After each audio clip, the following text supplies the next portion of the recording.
Hello, everyone, and welcome to another Half Pint session. So, a couple of weeks ago, I got to receive my Christmas present early because my wife had booked for me to have an entire day away at a hermitage about 50 minutes away from home.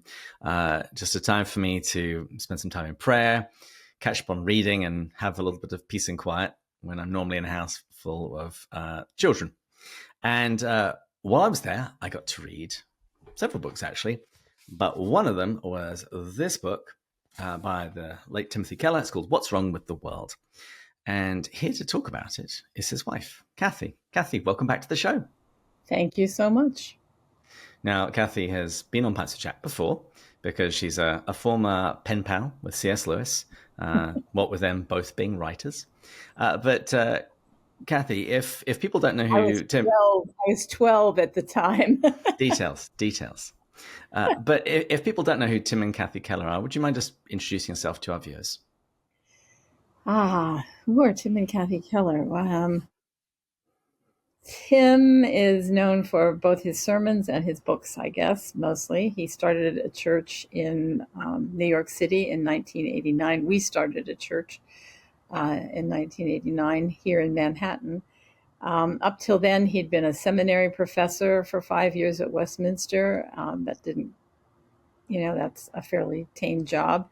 Before that, our first church was in a very small town in Virginia called Hopewell, Virginia, where we took a 3-month interim position because Tim had recently left the denomination that he had grown up in, and because he couldn't sign their statement of faith anymore. We didn't have any connection with anything else, and there was this new church called the PCA, which we heard about. Anyway, the 3-month interim turned into a 9-year stay at West Hopewell Presbyterian. So that was very formative because, as one friend said, Tim learned to put the cookies on the lower shelf. We were two overeducated Northerners, and it really would have been a very bad thing if our first church had been a congregation full of educated people, and you could just, throw out very high concept kind of ideas. But Hopewell, you had to put the cookies on the lower shelf, and that's informed Tim's preaching all along. He has 1,500 sermons that are downloadable for free on the gospelinlife.com website. If you're unfamiliar with him, pick any one. I don't even know how many books he's written. I haven't counted. I'm 30, something like that, maybe. That would be my guess. Something like that. So he learned to put the cookies on the lower shelf to the benefit of us all. And Redeemer grew to a church of about 5,000. And rather than condemn some poor slob to following him when he was the founder and the long-term pastor, we divided it up into 3 churches. It's now 6 separate churches. Each of those 3 has spawned a daughter church. So there are 6 Redeemers around New York City, and a whole institution called Redeemer City to City, which plants churches globally. Not a franchise. It's not a cookie cutter like McDonald's or something. No matter where you go, it's the same thing. But contextualized. That's a very big word in the Tim Keller universe. It doesn't mean compromising the gospel, but it means, for instance, if you're in India, you speak the language that they speak there rather than English. That's contextualization. I mean, as soon as you choose a language, you're contextualizing. So anyway, that's us. Mm-hmm. And that contextualization, that translation, the Lewisian word for that is transposition. And anyone that has read anything that your husband wrote sees the C.S. Lewis references everywhere. In fact, honestly, the first thing I did when I got this was I flipped to the end and I went, right, how many Lewis references? 3. Not bad. For quite a short book, not bad. But I'll expect more next time. Well, Tim probably had 10, 15 pages of footnotes at the back, and most people said that was where the candy was, and they looked forward to the footnotes. because I was the one putting together these from transcripts of sermons that he'd preached. I couldn't do the same thing. I mean, I obviously footnoted the things that were clear quotations, but I mean, if Tim had a tangent he wanted to go on that didn't really fit into the narrative arc of the book, he'd put it in a footnote, and it might be 2 pages long as a tangent. So, but he didn't want to leave it out, so there it was. Sorry, I'm not. I'm second string. I'm the understudy. A mere human, yeah. Uh, before we started, I said that I actually had a question from my friend Gomer because he has been a lifelong fan of your husband. And when I knew we were speaking again, I shot him an email. I said, "Hey, I'm talking to Kathy Keller. What do you want me to ask her?" And he said that he wants to know how hard was it when you were setting up Redeemer Presbyterian, just knowing that everybody said that the sort of church that you guys were trying to found just was never going to work. The hard part came before we came. Tim was teaching at Westminster. He had 2 more years on his contract. And he had initially said, "No, I've got 3 young boys that are crazy, wild guys that run around, play soccer, and we can't take them to Manhattan.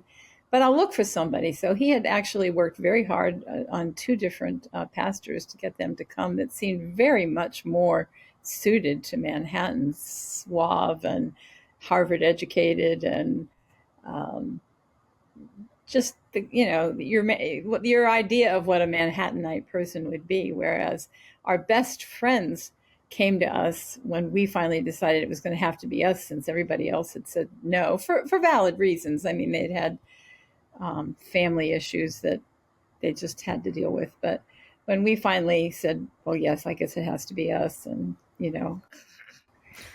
um, our good friends Ted and Ann Powers came to us and said, "Are you really sure?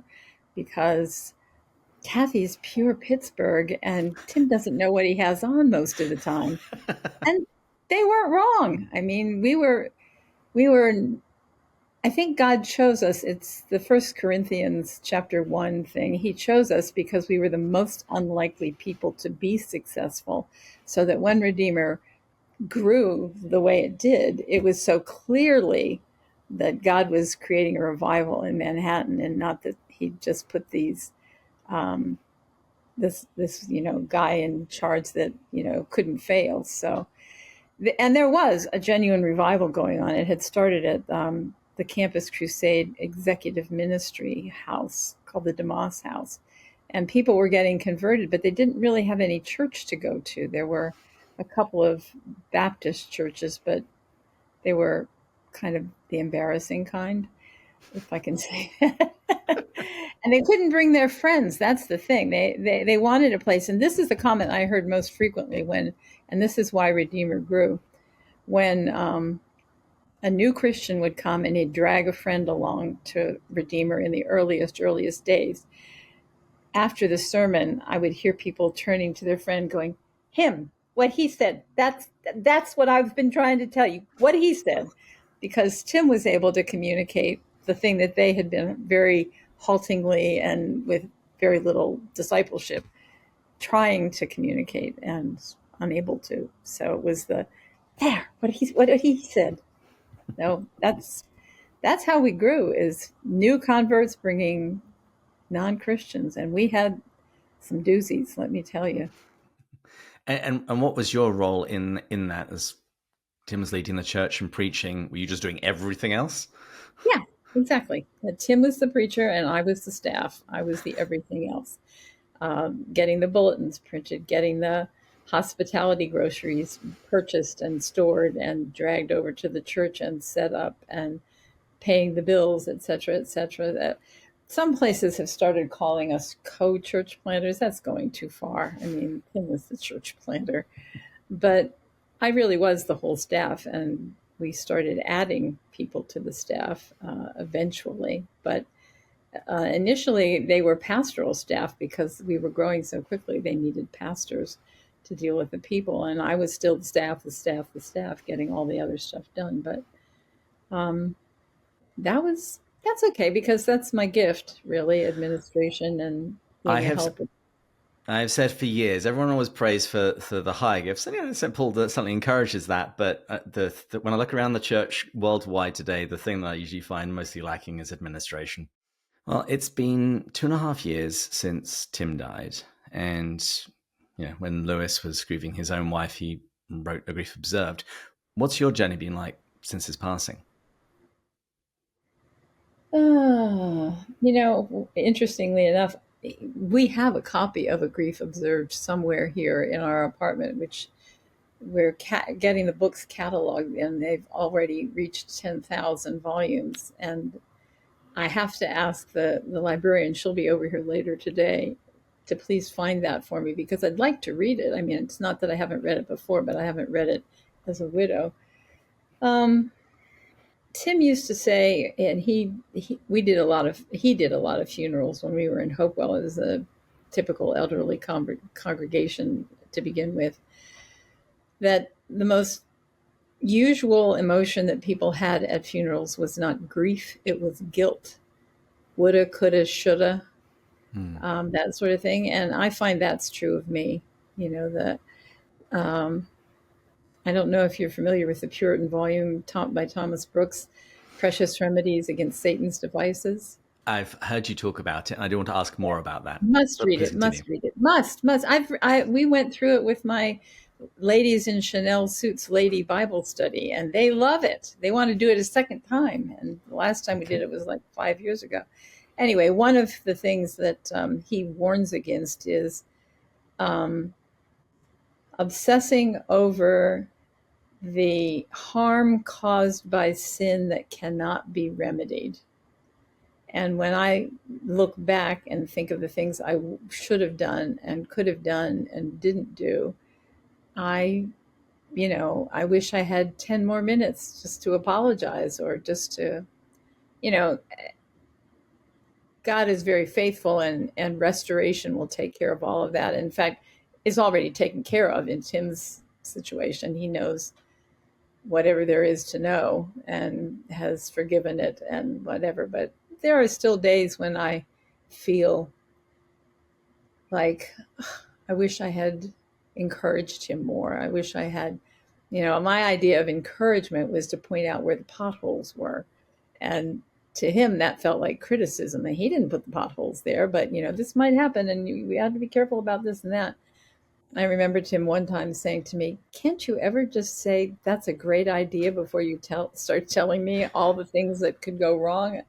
And I thought, well, yeah, I mean, of course it's a great idea. I think everything you do is a great idea, but I'm trying to be helpful. But criticalness is not the same as helpfulness. And woulda, coulda, shoulda. So I think that's been my grief journey. It hasn't. I have no grief for Tim. God gave him his rest and his reward. That's Isaiah 57 verses 1 and 2.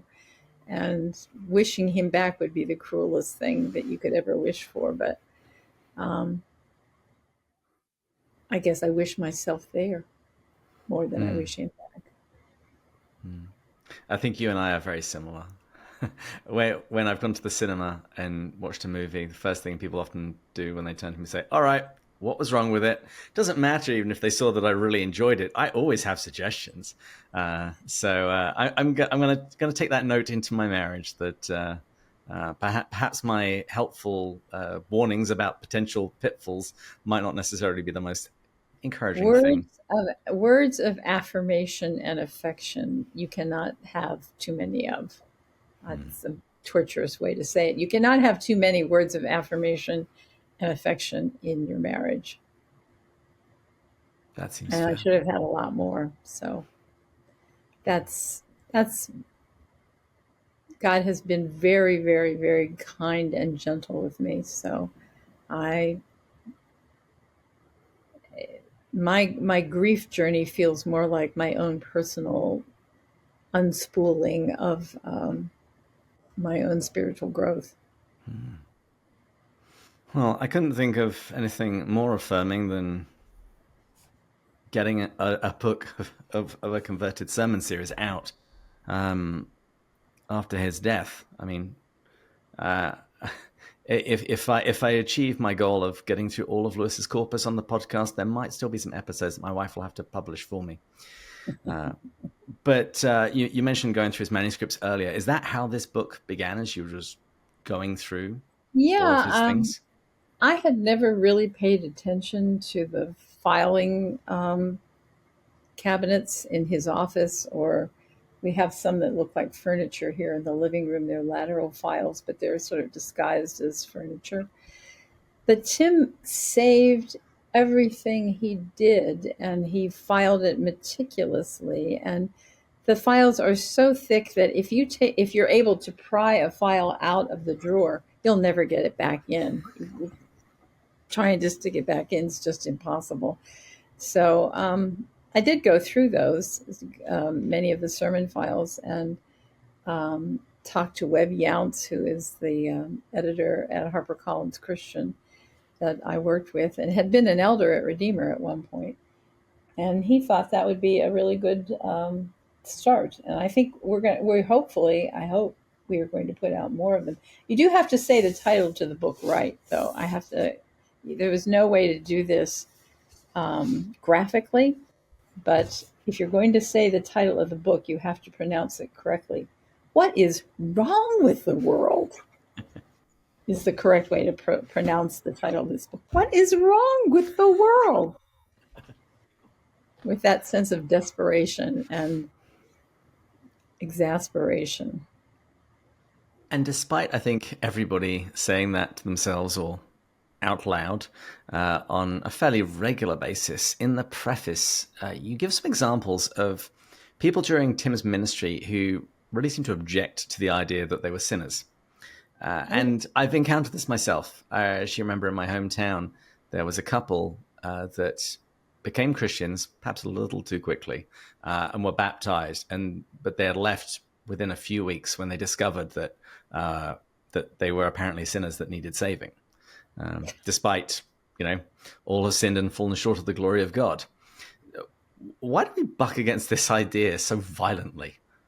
Well, I think because ultimately we are insecure, and as Paul said in Romans 1, we all know, and we suppress the truth. We all know that there's a God and that he's the creator and he has standards that we're expected to live up to, but we suppress that. We do everything we can to ignore it, to fill our lives with other things and to good works. And Tim was always fond of saying you can be an irreligious sinner or you can be a religious sinner. The religious types fill their lives with Bible studies and mentors and mentees and all kinds of good things, but not things that necessarily lead to a deeper relationship with God and trust in his substitutionary atonement.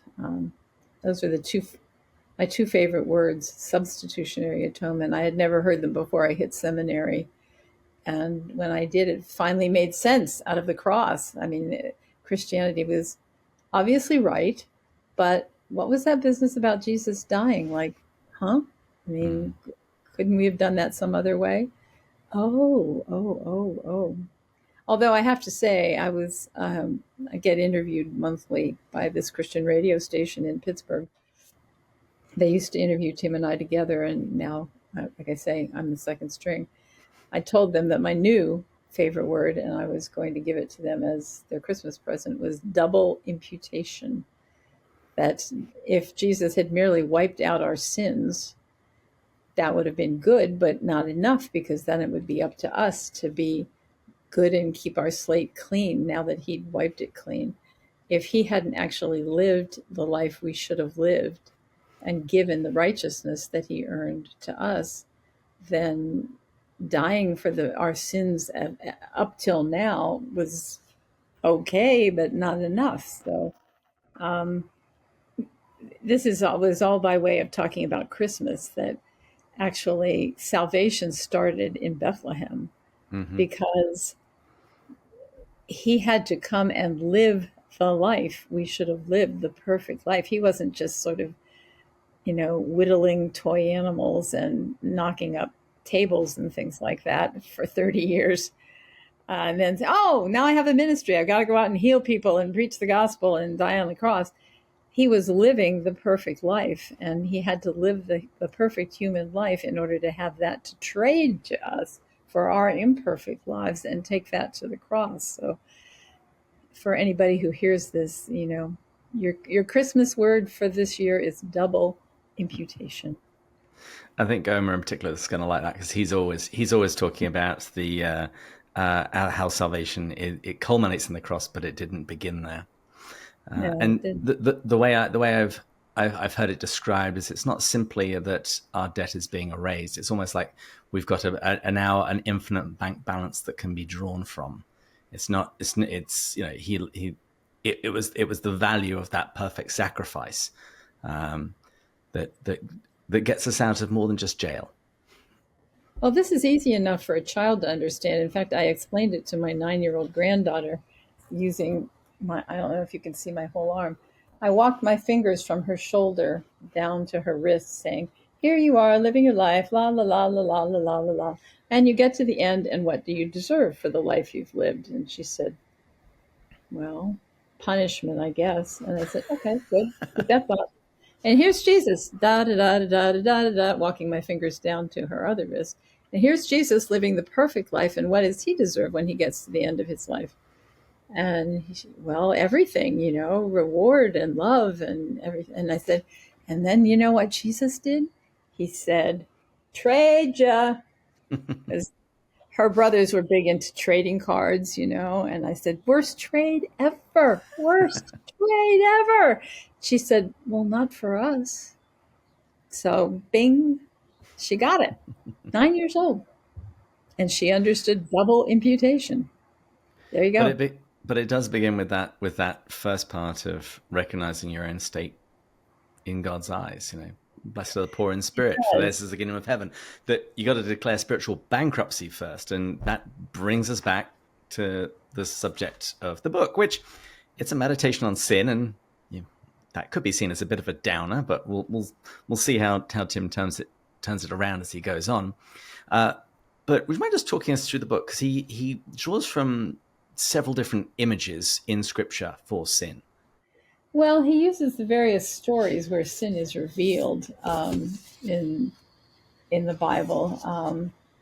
Sin as a predator, that's Cain and Abel, and sin is self-deception and leaven, mistrust, self-righteousness, leprosy, slavery, and then he goes into true healing, etc. So the subtitle of the book is A Surprising, Hopeful Answer to the Question We Cannot Avoid. And I think unless you know the bad news, you can't really appreciate the good news.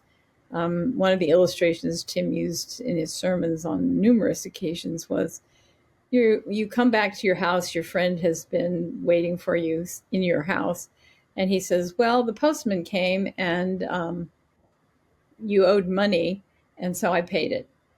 And you think to yourself, okay, now what was really paid? Was it postage due?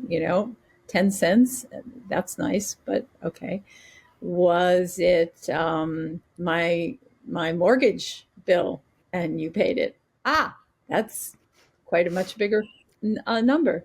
Was it the IRS asking for back taxes? That's a much, much bigger number. So you don't know how grateful to be until you know how much in debt you were and how grateful you should be to the one who paid for that debt. So unless you know you're a sinner, you can't know how much God really loved you, because the cross makes no sense at all. If you're a fine person, I remember my seminary classes in theology. One of the theories of the atonement was Jesus said, let me show you how much I love you. And he runs into a burning house and dies. And you think, what a really stupid thing to do. And if you say, well, he runs into a burning house and saves your child and throws him out the window and he's safe in your arms and dies in the attempt, that's a whole different thing. I mean, that's a much different image. And unless you know that there is something accomplished by the death of Jesus, the cross doesn't mean anything except People didn't like Jesus. He said, be nice, and people don't want to be nice, and so they killed him. Hmm. End of story. And how the I liked the way that he grouped it around images, because how the image that you have for sin determines very much how you respond to it. If you view it as simply a balance sheet, it's the logic of the good place. It's like good deeds versus bad deeds. Then you're going to view it very differently than, for example, if you see sin as slavery. If you see this is something that is holding you captive, or leprosy, that this is a disease that is in need of healing. It very much changes the way, both how you view the sin and where you look to for solutions. Exactly. And to be quite honest, I think most sins are sins of omission rather than commission. Very few people wake up and say, I think I'll rob the bank today. Or I think I'll find some old lady and, push her into traffic or something like that. Most people don't. I mean, we might get there the way the culture is going now, but most people are not just that kind of hateful. But the things that we're supposed to do, love the Lord your God with all your heart, your soul, your mind, most people don't wake up saying, oh, that's my agenda for today. and They say, and certainly not love my neighbor. not my neighbor, no, unless you can really whittle your neighbor, the definition of neighbor, down to, the nice little lady who bakes you cookies and brings them over. Hey, I Maybe open the her. door. That's my good deed for the day. Yeah, afraid so. Earlier, I said that the subject itself is a bit of a downer, but at the end of each chapter, there's a prayer. And you also mentioned those chapters at the end about healing. And you said yourself, we once we know the bad news, then we've got a chance to actually receive the good news gratefully. So, would you mind just talking us through both some of those prayers and those final chapters about, after presenting what sin is, what sin looks like, what sin does to us, how Tim then pivots and talks about the gospel? Well, because it first saw the light of day as a sermon series, there's always a prayer at the end of the sermon. I mean, obviously, there's always a prayer at the end of the sermon, and those were those prayers. They weren't created for this book; they were part of the sermon that the chapter was taken from. So that's why they're connected to that particular chapter. And Tim's point in all of these things, in all of the images of sin and all of the bad news of sin, is that Jesus has made the way out of it. He has given us the way to be released from our slavery, healed of our leprosy, have our eyes open to our self-deception, all of those things. So it was part of the sermon series. That's how it got into the book itself. But it just follows naturally. You don't just leave people with, well, and this is what it is. Boom, go home and have your Sunday dinner. You always have to let people know that Jesus is the one that's come to fix the problem, whatever that is. And that was characteristic of Tim's preaching, is that no matter what he was preaching on, there was always Jesus at the end as the solution. He was not tacked on in an inappropriate way. But I mean, Jesus himself in Luke 24 on the road to Emmaus says he spoke about how all the scriptures spoke of me. Everything, the Chronicles, the Kings, the Psalms, all of them spoke about Jesus. And so every sermon that Tim preached, he quite deliberately spoke to both Christians and non-Christians, because they both need the same thing. They need to preach the gospel to their hearts. They need to not the gospel is not just how you enter the Christian life, and then after that it's like you take your Sunday school lessons and you read your books and you get your journals out and you live, this Christian life. Not that your life does change, but that's not how it changes. It changes because you continually go back to the gospel and see the wonder of Me, I'm saved. Me, you saved me. You came for me. And that's what keeps changing your heart, your motivations, your desire to be with him. It's not because you have a tick list and, yes, I had my quiet time. Yes, I read my Bible. Yes, I prayed 20 minutes. Yes, you know, that's not the way you grow. Although those may be things you do as you are growing, but those aren't the things that make you grow. You grow because the Holy Spirit is always presenting Jesus to you, always reminding you of Jesus. And that was the job of the pastor, as Tim saw it, was to, um, no matter what was being preached about, Jesus was somehow the answer to the question, the solution to the problem, the the final understanding of how something could be done, even though you couldn't do it. Does that make sense? That makes sense. What do you hope Tim's legacy will be? And do you think that bringing these sermons into books will help shape that at all? Well, any way in which the sermons get brought out, I think, will be a good thing, because I hope his legacy is that there will be generations of preachers who understand that the gospel is both for Christians and non Christians, and that Jesus is the solution to everything that you're facing in one way or another. Um, so many sermons. I mean, I grew up going to church, but it was not a Christian family I grew up in, but that was just what you did in the 50s. But the sermons were somewhere between a Hallmark greeting card and maybe just a, you know, thoughtful meditation on, life as we should live it. It was there was no there was no life in it. There was no juice in it. There was no um, help for somebody who was in turmoil over their life. It was just, you know, dry, boring, unhelpful. And I think I've said this before, I don't mean to be unkind, but going to most church services, many church services, maybe I won't say most, many, is like going to a PTA meeting. There's a quick shuffle, some, announcements, maybe a song, and then you get this lecture, and then you're told to go home. And Try that's harder. it.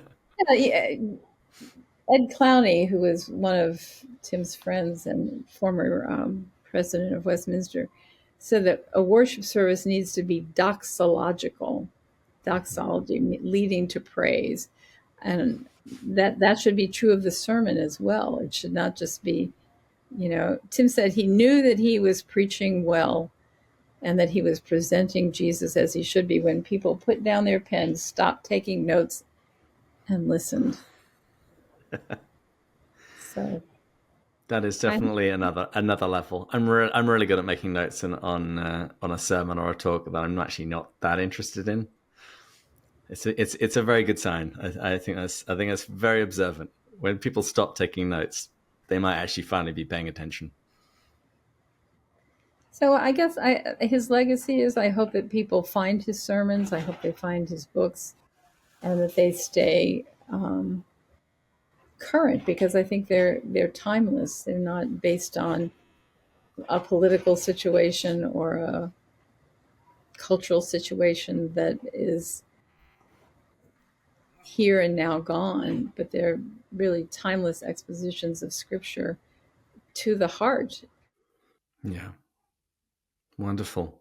Well, I'm very much looking forward to the next rounds that come out. Goma has already called dibs on my copy, so I'm gonna have to go and put that into the mail. But would you mind just telling us where people can pick up the book if they want to dig into more of Tim's sermons? If you just give that website address again, where people can go listen to him. Well, the website address, if you want to just download any any of the 1,500 sermons, is called Gospel in Life, all one word, .com. And it has sermons, it has copies of a journal, a quarterly journal that I'm the editor of, with stories of people who have had changed minds, changed hearts, changed lives, changed communities from the gospel. There's a number of other resources as well.